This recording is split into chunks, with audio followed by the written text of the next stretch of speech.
let's talk Arsenal. It has been an interesting second leg of the Champions League quarterfinals. Honestly, it has been an incredible quarterfinals of the Champions League. We've seen nearly comebacks with Dortmund almost coming back with Garassi scoring that hat-trick, but what just wasn't enough. Aston Villa coming strong against PSG, but again, just what wasn't enough.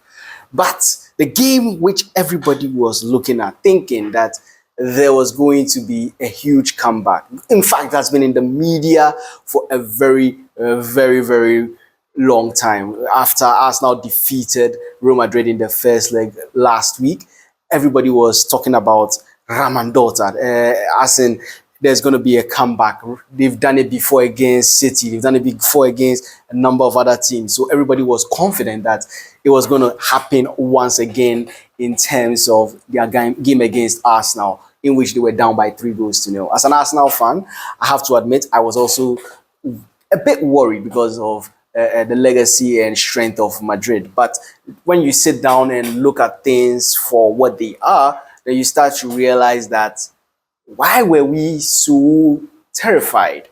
Why were we so scared? Why were people worried about this quote-unquote comeback? Real Madrid has not really been a very, let's just say, not necessarily a bad team, but they've not been the team that they were last season.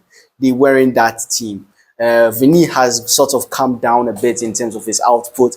I think I sort of blame that with the addition of Mbappe and trying to figure out how to include both teams is going to have an effect on one or the other. It started with Mbappe as he's tried to sort of blend into the team, and then Vinny also kind of fell off a bit as well. But they weren't really as good as they used to be. Real Madrid has not been as good as they were last season.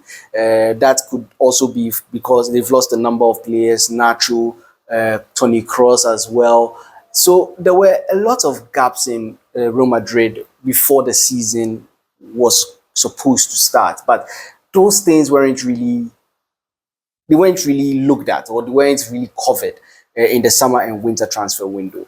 They needed a right back. They didn't really get a right back because I think they were waiting for Trent. They knew they were going to get Trent at the end of the season, so they didn't really think it was necessary for them to bring in another right back. But then when you do that, you have to note that you're going to have to face consequences when your current right back in Carvajal gets injured and you don't really have a out-and-out replacement for him. And so if you look at it, you tend to look at it and you say to yourself, okay, there is a problem. Toni Kroos not being there is a huge hole. The defense not really having the backup it needed was a problem. So Real Madrid going all in on Mbappe may have been a curse rather than a blessing. But yeah, it's kind of funny because Mbappe left PSG because PSG kept getting knocked out in the quarterfinals of the Champions League, and he wanted to move to a team that would challenge for the Champions League, only for him to fall short in the quarterfinals of the Champions League, whereas PSG has made it to the semi-finals. It's quite interesting, yeah.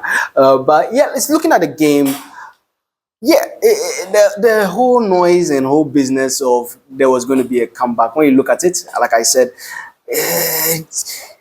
yeah, that doesn't really make. It didn't really look like there was ever going to be that kind of comeback for Real Madrid. Again, they're not really the team they used to be, and you have to look at Arsenal as well because people seem to really underestimate Arsenal as a club, and I'm starting to wonder why, because the team has improved season on season. This season in the Premier League, they've not really done as well as we want them to do.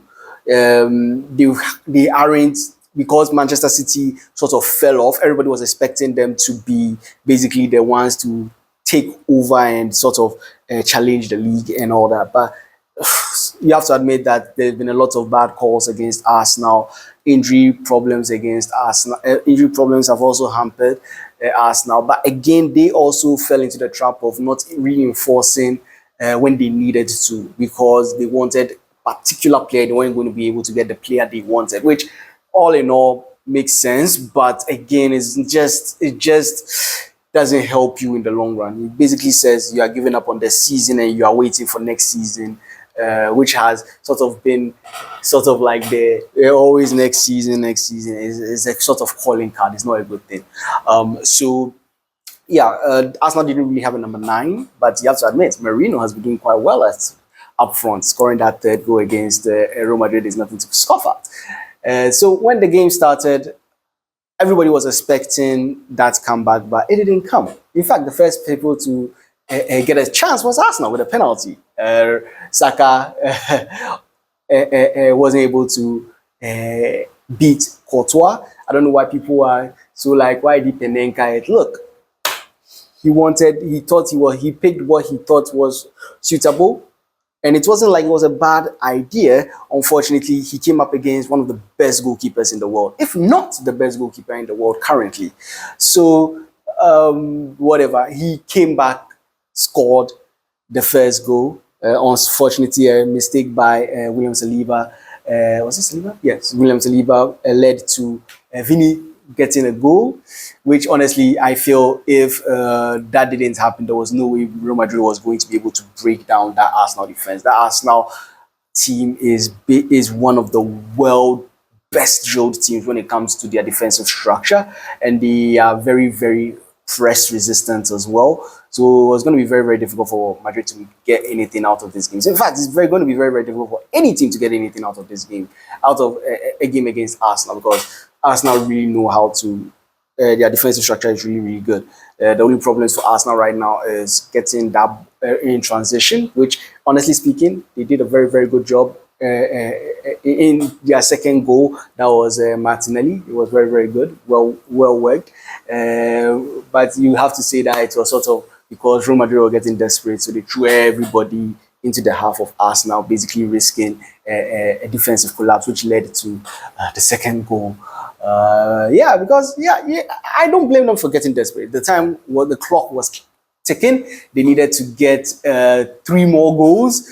So yeah, they will definitely push everybody up front and try to pressure Arsenal into making a mistake. But unfortunately, like I said, Arsenal is one of the best drilled teams defensively, and it's going to be very difficult for you to get anything out of that match. Yeah, so I have to admit it was an enjoyable match to watch. It was Real Madrid also still haven't beaten Arsenal in the Champions League as well, which is also interesting to note.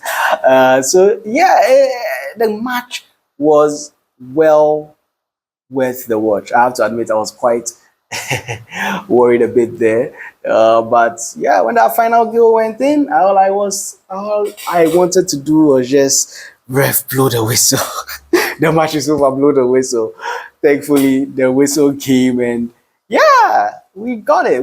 Arsenal are in the semi-finals for the first time since, I believe, 2009. And Mikel Arteta joins Arsene Wenger as the only manager to send Arsenal to the semi-finals of the UEFA Champions League. Miles Lewis Skelly has done an incredible job at left back.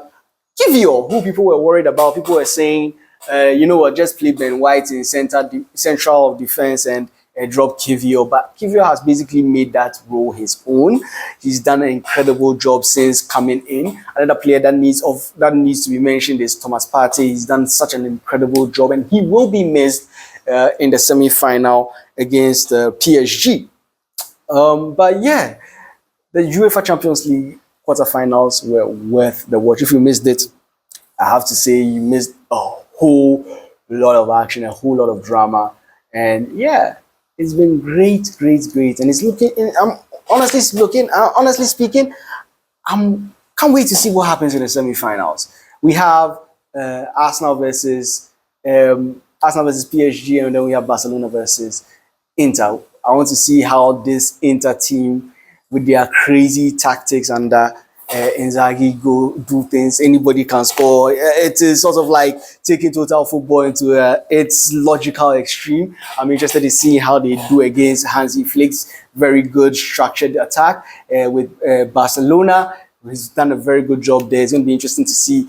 PSG has become a far better team without Mbappe, funnily enough. So it's going to be interesting to see how Arsenal tackle that Ousmane Dembele, Bakola, those guys are doing quite well. So yeah, it's gonna be interesting. It's gonna be. Honestly, I wish that it was happening just tomorrow because it's something I just want to see.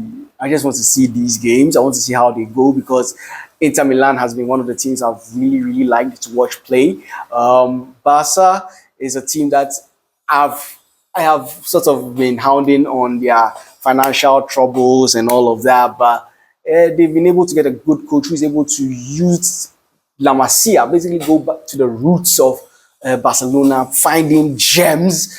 And Barcelona's academy always has hidden gems in them and has been able to bring them up into the first team and had them go. Basically, they're just doing things that we wouldn't expect for players at their age. It's been an incredible journey. And yeah, can't wait for more. Thanks for joining me. And yeah, that was my thoughts on the UCL quarterfinals. Thanks for watching.